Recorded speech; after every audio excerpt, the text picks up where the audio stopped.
Good evening po, Ma'am Correo. I am Micaela Joy Bendo from BEd 4A. So, regarding dun sa activity kailangan namin mag-share nung life crisis or life scenarios na nangyari sa buhay namin na naging effective yung moral, courage, and willpower namin. So, I want to share this experience na since Filipino po is family-oriented at saka kilala po tayo sa pagiging cultural natin in terms of family traditions po. So, meron ditong pagkakataon sa buhay ko na parang napi-feel ko na madi-disrespect ko yung family ko or even yung parents ko.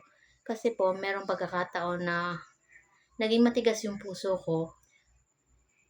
Tapos, kailangan ko pong awayin or sabihan yung mga kuya ko, yung kuya ko, about dun sa specific na scenario na yun. So, kahit alam ko na magiging disrespect ang dating nun sa nakakarami or even sa parents ko, ginawa ko yung alam kong tama kasi alam kong valid din yung reason ko, and yun naman pong sinabi ko doon is for our families